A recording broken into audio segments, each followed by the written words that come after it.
ஒரு அமெரிக்கர்களுடைய ஆதிக்கத்தில் தான் இருக்குது. அவர்களுக்கு இருக்கிற வான்வழி ஆற்றல், அவர்களுக்கு இருக்கிற என்ன சொல்கிறது செல்வ வலிமை, அவர்களுக்கு இருக்கிற படையாற்றல், அவர்கள் பக்கம்தான் இந்த மொமெண்டம்னு சொல்லுவாங்கல்ல, அது வந்து அமெரிக்கர்கள் பக்கம்தான் இருக்குது.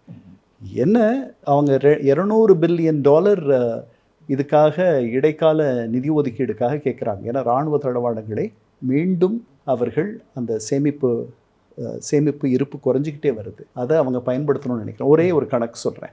இவங்க அனுப்புகிற இந்த எரிவிசை ஏவுகணைகள், இவங்க அனுப்புகிற ட்ரோன்ஸ், இதை வந்து தடுக்கிறதுக்கு தடுப்பான் இன்டர்செப்டர்ஸ் வச்சுருக்காங்க. அதுக்கு பேட்ரியட் மிசைல் இன்டர்செப்டர்ஸ்ன்னு பேர். அது ஒவ்வொன்றும் கிட்டத்தட்ட 30 லட்சம் $40 லட்சம். இவங்க அனுப்புகிற அந்த எரிவிசை ஏவுகணை ஆகட்டும் அல்லது ட்ரோன் ஆகட்டும் வெறும் $15,000-20,000. முதல் 3 நாள் போரில் மட்டும் 803 பேட்ரியட் மிசைல் இன்டர்செப்டர்ஸை அமெரிக்கர்கள் பயன்படுத்தி இருக்கிறார்கள். இன்னைக்கு நம்ம பேசிகிட்டு இருக்கும்போது 50வது மாதம் ரஷ்ய படையெடுப்பு யுக்ரைனில் தொடங்கி இதுவரைக்கும் யுக்ரைனுக்கு அமெரிக்கர்கள் தந்திருக்கிற பேட்ரியட் மிசைலினுடைய இந்த 50 மாதங்களில் மொத்த எண்ணிக்கை 600. 803 பேட்ரியட் மிசைல்ஸை முதல் 3 நாளிலேயே அவர்கள் பயன்படுத்தி விட்டார்கள், செலவழித்து விட்டார்கள்.